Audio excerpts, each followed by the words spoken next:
Time for another installment from professional list maker Nick Wright, who, thanks to our crack staff, avoided a disastrous segment when he pitched top 5 least interesting storylines. That's not what it was.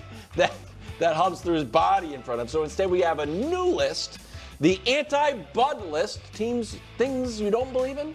Yeah, storylines, things that I just don't believe in. Got you. It wasn't top 5 least interesting? No, it was never going to be least interesting. We did best rosters yesterday. Today we were going to do worst rosters. It could be good for a lot of reasons, but you guys didn't want to do it. That way nobody could be like, hey, why don't you ever talk about the Raiders on the show? Be like, hey, did you watch our worst roster segment? But now we don't have an opportunity. And then also I knew we were about to do a Patriots segment in about 15 minutes. It would have been a little redundant. Okay, so the Bud list is all about inspiration. Yeah. And Brew ends all of them with I believe in you. Also, the Bud list used to be 5 items long before Wilds chopped it to 3.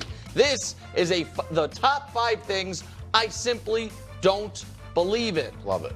Number 5, the Browns' belief in Deshaun Watson. I don't think it's there. So they had DTR already, their 5th round pick from a year ago. They had Tyler Huntley, who was a Mac Jones honorary Pro Bowler once, where if you go to his Wikipedia page, said he made the Pro Bowl. Despite that, no, I'm just telling you what it was.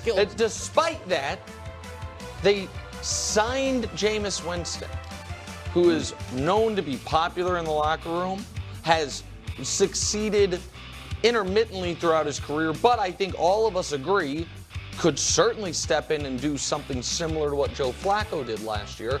So why did they do it? And I think they did it because they have no idea if Deshaun Watson, A, can stay healthy, and B, if healthy, is better than Jameis Winston. Now, obviously, the contract is the contract, but after this season, there are only 2 years remaining on it. And I don't know that Kevin Stefanski, the 2-time Coach of the Year, wants to tie the rest of whatever his tenure is there to Deshaun Watson. So the fact that Jameis is there and the fact that Deshaun is still not 100% makes me think any sales the Browns are trying to tell us that they're all in on Deshaun Watson, I simply don't believe you. The number 4 storyline that I don't believe you, everything's copacetic in Philadelphia. Jalen Hurts and Nick Sirianni, they rode on a golf cart together with Big Dom, and it's all good. The article describing the dysfunction ended with this kicker that I think was maybe the biggest red flag in a story that I've seen all year. If we can show you how that article finished, it was from a forgiving source. Do I think they'll go to dinner together? Hell no. But can it be good working professional relationship? But it can be a good working professional relationship. And I don't think it's hatred. All right. That ain't great. No. And we know what we know about these two guys' personalities. They don't seem to jive exactly. And I understand the quarterback and the head coach personalities don't always have to jive. However, when he's an offensive-minded head coach who historically had also been a play caller and the guy who last year evidently was overruling the play caller at times, and the fact that the coach seems to be the more boisterous, with more bravado, I just don't think what Brew called the supernatural funk is over, and I don't believe that all is good in Philadelphia. Number 3, I don't believe that the Ravens are positioned nearly as well as they were last season. They lost 3 offensive linemen in Simpson, Zeitler, and Morgan Moses. On defense, they lost Clowney, Geno Stone, Patrick Queen, 2 defensive backs who were at least in the rotation, Rock Ya-Sin and Ronald Darby. And by the way, they lost defensive mastermind Mike McDonald to go be the head coach in Seattle. They have a first-place schedule unlike last year. They start the season with 3 of 4 games against playoff opponents. They end the season with 4 of 5 games against playoff opponents.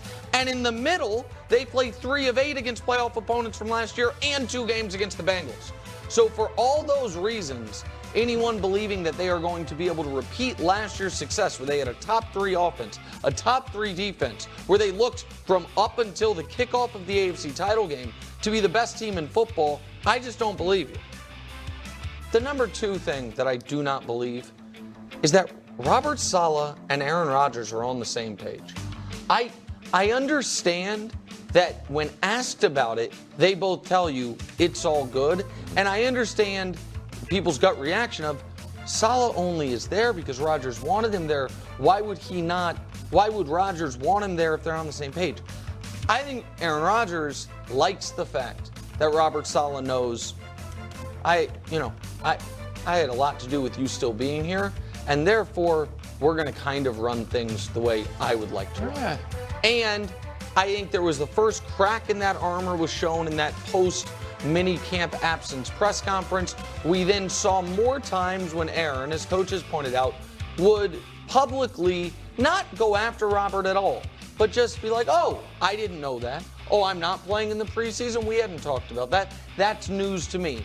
Just further signs that these two guys are not exactly on the same page. And that, if I'm being honest, is my biggest concern. One of my biggest concerns about the Jets is the stability of the coaching staff as a whole and the Rodgers-Saleh relationship. And the last thing that I simply do not believe is that the Dallas Cowboys actually want to re-sign Dak Prescott. If they wanted to, they would have. And I understand there are reports, oh, they've made him this offer, they've made him that offer. I think they know the type of offer it would take to actually get Dak to sign. And I think they smartly, by the way, don't want to commit to him right now.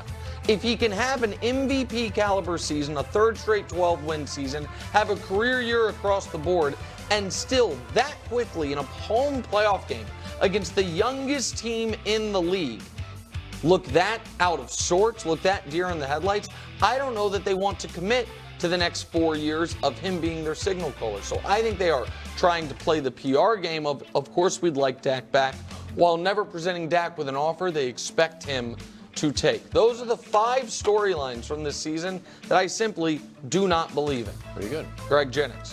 Look, I like those storylines. There's a few that I don't believe in as well, and the one that I want to highlight is number 4, Sirianni and Hurts, because I believe it would be better served for this entire team and organization if they would just say, there was friction there. There was definitely an issue, and we're working through it, and be honest, and get that out in the air so that it's not a cover-up. Because what's happening right now, and I was reading the article, and forgive me, I can't remember who it was, but it was Darius Slay was making a statement about Kellen Moore, who's their new offensive coordinator, and it said something to the point of, Kellen Moore is finally giving Jalen Hurts the freedom to be elite. Kellen Moore, the coordinator. Well, you mentioned it in your great rundown of Nick Sirianni being an offensive-minded guy. He was a play caller. He was questioned, are you calling plays? Did you call plays? Were you in charge of plays? But if Kellen Moore is allowing this to happen with Jalen Hurts, and there is one thing that Nick Sirianni disagrees with, and he sits in that meeting room, and he's like, I don't know. This pops up. It will be an issue because if you bring somebody in that you didn't get to select. By the way, Nick Sirianni, head coach, he didn't get to select Kellen Moore and say, hey, I want that guy. That wasn't this deal. When your quarterback has an issue and we know that it's out there and you're riding on a golf cart, and Last Dance reference, when Doug Collins and Michael Jordan had an issue, we saw Doug Collins say, Mike, are we good? He comes on and he kisses him. We're not going to see that.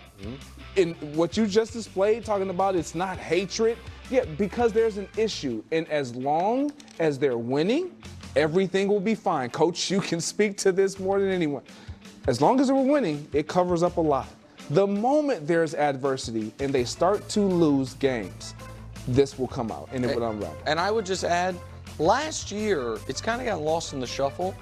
Everything wasn't all good, even when they were winning. Yeah. Even when they were winning, there would be weird post-game press conferences. Folks talk about, you don't know all the stuff that's going on, but Jalen said, you don't know what you don't know. A.J. Brown was alluding to it. So even when they were en route to 10-1, there was real strife, and then obviously it fell apart at the end.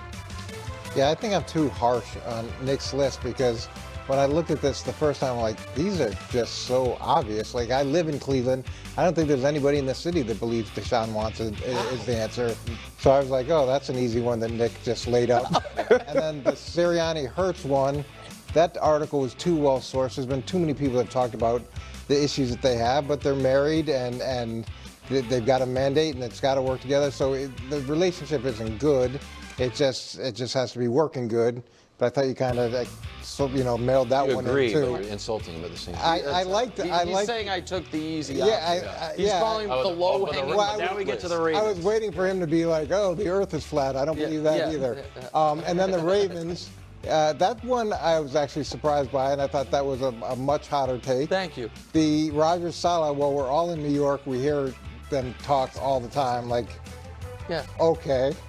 Yeah, I'm saying it was why I don't believe it. Yeah, nobody believes. I can't imagine anybody believes it. Okay. But all right, and the Dak one I thought was could go either way. So I'm going to add my low-hanging fruit to it. Yeah. I don't believe that Jerry Jones. Nobody's a bigger fan of Mike McCarthy than Jerry Jones. Oh. So I'm going to throw on Nick's list, in the spirit of his list. That's the one I'm going to add to your. Maybe we should have done least interesting takes. I mean, well, I would have gotten. It wasn't ever going to be least interesting takes.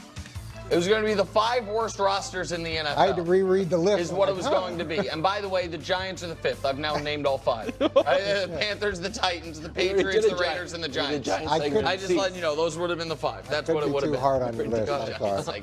All right.